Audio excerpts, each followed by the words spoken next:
Hi everyone. Today I want to teach you about the proper way of filing your nails.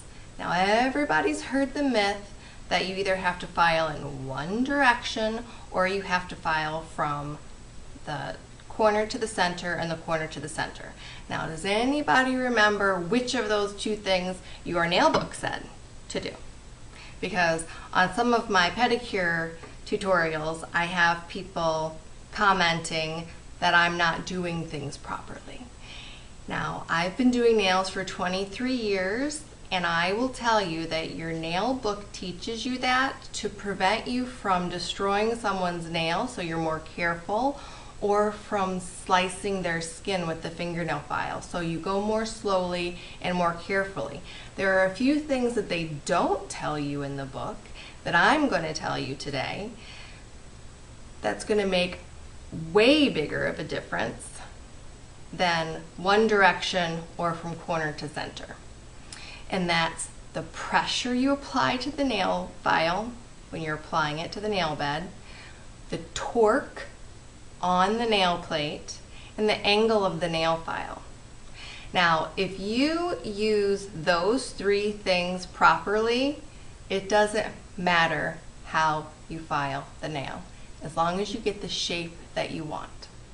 So first, let's talk about pressure.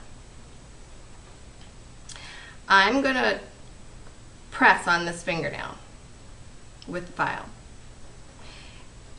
and see how I can move the finger up and down. So I'm pressing in. I'm pressing in and I can move the finger. That's too much pressure. You want the nail file to do the work. So when you apply pressure to the finger, so now I'm going to apply pressure and I'm going to just move back and forth so you can see my finger moving, and this is going to be too much pressure. So I'm going to push and see how I'm moving the finger. Now the file's not even, it's stationary. It's not even going back and forth on the nail plate, but you can see that my finger is moving. That's too much pressure. Angle. You don't want to hold the fingernail file at an angle under the nail plate unless you're shaping something like with acrylic. You don't want the fingernail file to be this way, and you don't want it to be this way. You want it to be perpendicular. Well, I guess it's only perpendicular if it's held this way. To the nail plate. The nail plate, even though it's thin, I mean it still has width there, and you want the fingernail file to be flat against the nail board. So, pressure. This is too much. You want the nail file to do the work.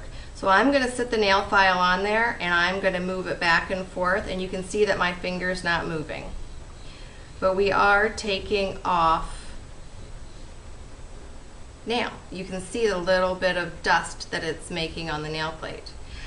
You're not going to tear up layers of the nail if you use the right amount of pressure and let the fingernail file do the work. Let's talk about torque. That's pulling up and down. You can see I'm going to put pressure on the nail with the nail file, and I'm going to move it up and down. Can you see the nail moving? You don't want to torque the nail where it bends, because the fingernail is made in layers. Layer, layer, layer, layer, layer. And the integrity of it has to be all in one piece. When you start bending the nail, it's going to snap those adhesion of the layers, and it's going to peel, split, crack, and be a great big pain in the butt when you're trying to grow out someone's nails. So you can't be putting so much pressure with the nail file, twisting, filing, moving the nail file back and forth with crazy angles on it. You have to let the fingernail file do the work. Now I kind of feel like I don't have my thoughts all together, so I'm hoping that you get the gist of my story. So We're going to go back and forth. We're going to take off a little bit of the nail. I'm going to shape.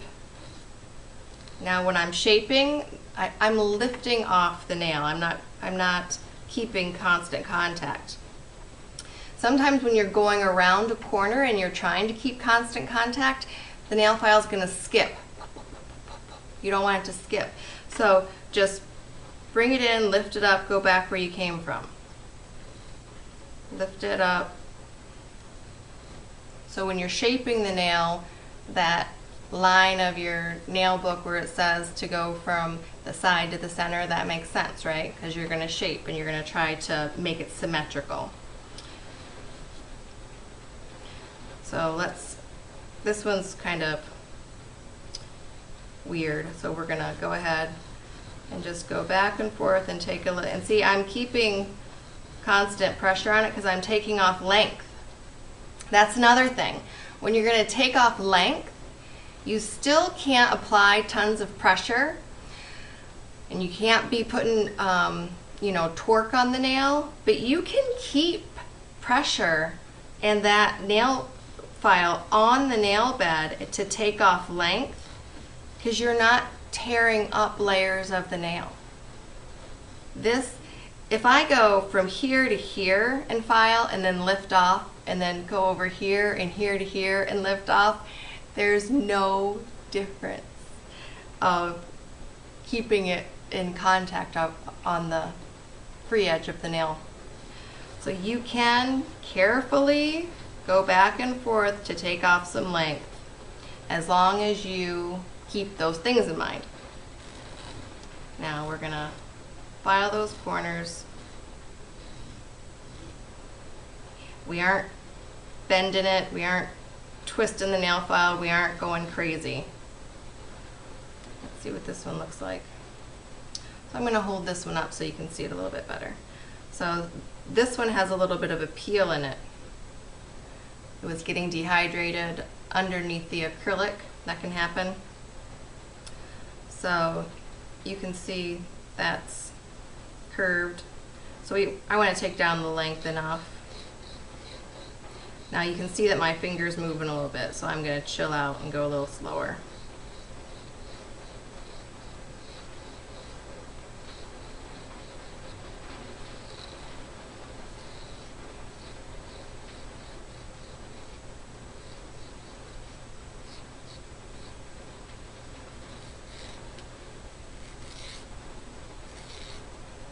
So I'm going to show you the wrong way and the right way to file your nails. So I'm going to apply a good amount of pressure so you can see the finger moving and the nail plate moving. This is the wrong way.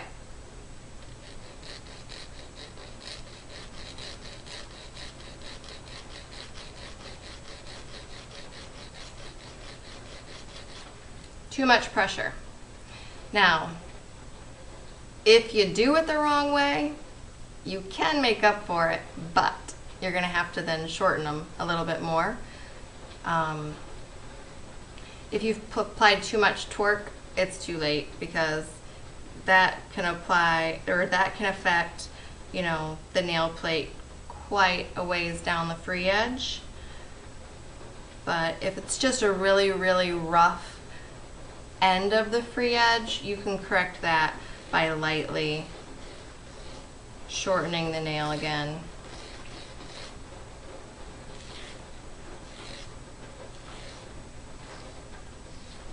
So I'm letting the fingernail file do the work. You don't have to use tons of pressure. It's abrasive. It's going to remove nail plate. So that's the right way. This is the wrong way. You can also, when the angle changes like this, so you want to keep it flat this way. If you tilt the file, see how it's going under? Watch. Now watch, right there on my fingernail, you can see it turn white. Watch. See that? That is the torque you're putting on the fingernail. Can't do that. Even if you were going in one direction, you can still hurt the nail. Watch. See that? See how it's turning white? And I'm only going in one direction. So that whole myth about one direction doesn't really matter. It's the pressure, the torque, and the angle of the file. Watch.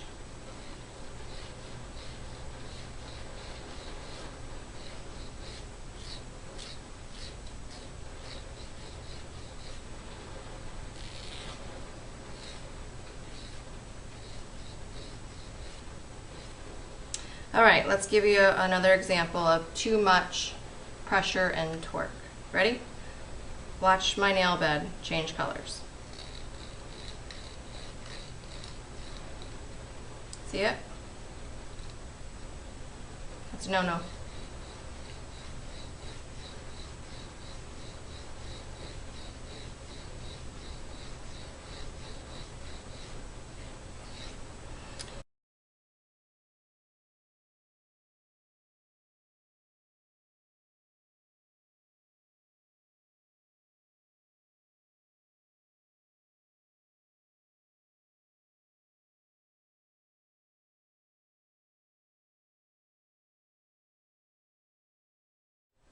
Now the grit of your file makes a big difference too. You cannot use an 80 grit, you cannot use 100 grit, you cannot use, this is 150 grit and it's worn out. So if this was brand new right out of the wrapper, I wouldn't use this on someone's natural nails. I like to use around 240 grit nail file to take length off, and especially during pedicures. And before you file someone's toenails, if their toes are really sharp, you want to take the corners off the nail. I take another fingernail file and break the edges of them so they aren't super sharp. Because as soon as you sit that nail file on someone's skin and pull it across, you could slice their skin wide open. So you always want to break in the corners of the nail file. So now, I hope you guys learned something and that you can understand completely those elements I was talking about: torque, pressure, angle. Oh, I don't think I elaborated on why the angle makes a difference. So if I'm filing at an angle this way on the nail and I turn the nail sideways, even though the width of the nail is like 0.5 millimeter wide, you have sharpened it. So now each of those layers are now at a different location, and now they have a greater chance to peel back. If you hit it on the edge of something, that top layer that's just a tiny bit longer than all the rest of those layers can flip up, and that's what's going to make someone's nails split, peel, crack. And the other way too, if you hold the fingernail file this way and file just a teeny little bit, the top of that nail plate you have filed off, and then the longest part is on the bottom. And I wish I had a microscope to show you, but I don't, so you're gonna have to take my word for it. So I hope you guys learned something. I might not always explain things in the best way, but I try my best. All right, thanks. Have a great day. Thank you so much for taking time out of your day to watch my channel. You can visit my social media sites to follow and interact, and I would really appreciate it so much if you would click that share button and share your favorite videos to help me grow my channel. Here are some other great video suggestions for you. Thanks for watching, and I will see you soon.